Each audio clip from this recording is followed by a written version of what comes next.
Hi, my name is Amy Wakefield Taylor and I have designed this thing called a piano pack, and I'm just going to give you a brief introduction to what this is all about. Now I'm just going to open it up, so hopefully you have received this little pencil case. And the idea of this is it's pocket size and it's light to carry to school. So things have been made in sort of a mini form, if you like. And there are some things here which probably look really quite strange and you might be wondering what they are. So I thought I'd explain it to you. So first of all, you might see a load of pipe cleaners. And there's lots and lots, believe it or not, that you can do with these. So lots of oral activities, learning the concept of which way is going higher in pitch and lower in pitch on the piano, even making notes out of them, so that kind of thing. Another thing which should be useful is this little whiteboard pen. The items inside the piano pack should be laminated, so it means you can basically write on them and rub it out, things like that. Also, you should have a little pack of counters. They might be sparkly or little seashells, something like that. And again, these can be useful for a huge number of reasons, to be used as markers on keys, and I'll explain those things as we go along. You should also have a dice or a die, and we could play lots of games with these. We can use them for technique work, so many things you can do with that. And we also have some little post-it notes, and again, in a similar way to the counters, you can use these as sort of markers, and you know, even if you want to correct a wrong note, all sorts of things which can be used all the way up to advanced levels, so really useful. And what else have we got? Oh, some gloves. Now this looks really strange, but this can be used for technique. So if you're just starting out, I'm going to put this on. Hopefully I think they're quite a good size actually for small hands. But if it's finger numbers you're working on, you can even write the finger number on there. You can cut the fingertips off.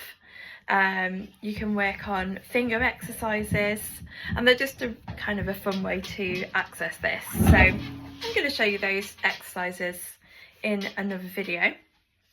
So the resources inside here that are laminated.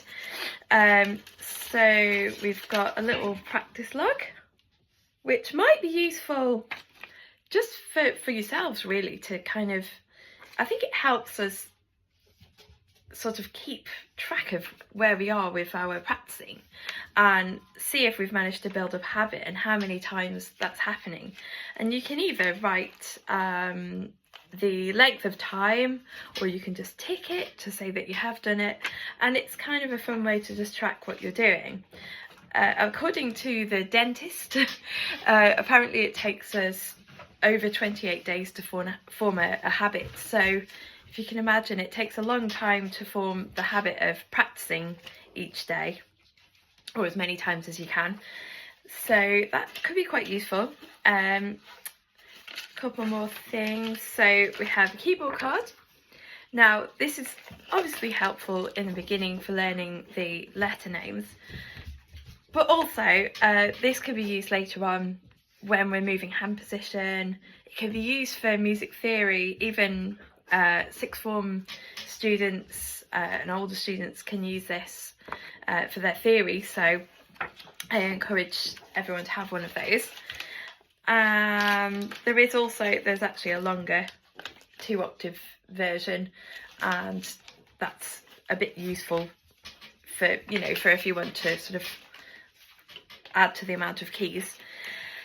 We've also got, now unfortunately I didn't manage to print off the blobs, but you should have received some little blobs with, I call them note blobs, with this mini version. This is my kind of big version that I use in lessons. It's a bit scruffier than yours, and we can use these to build up basic concepts of line and space notes.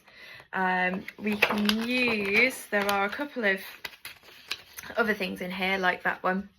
So these are called landmark notes, and there's another more colourful one which has some sentences like all cows eat grass, and we can practice testing ourselves using this on the use of the mnemonic sheet and also these landmark notes. And there's lots of little games you can play using the dice as well, so lots of things you can do with that, and it's very, very useful for note reading. So that's another one. Oh, okay, this is actually one of the first things that I tend to use. This is a hand sheet.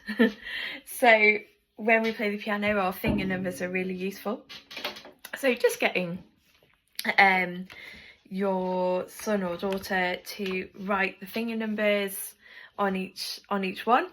You might find that we've already done this, but feel free to rub them out and keep testing yourselves, see if you can remember them. And we can also use this sheet for different tapping exercises and just kind of display it on the piano so that it can be seen at all times. Some children find it quite a nice reminder.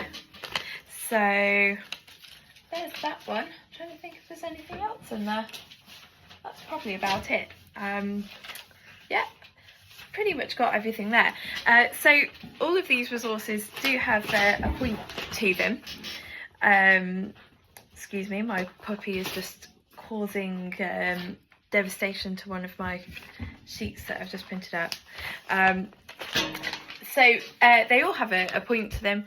There's lots of reasons why we could be using these, partly to make some of the activities fun and we can make them into games, but also they're just really useful resources to have there.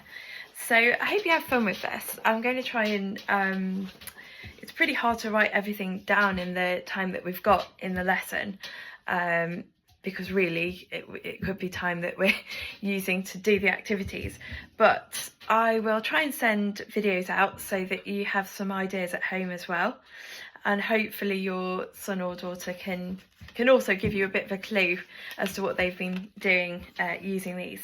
And good luck with it. I hope you enjoy it. Thank you. Bye.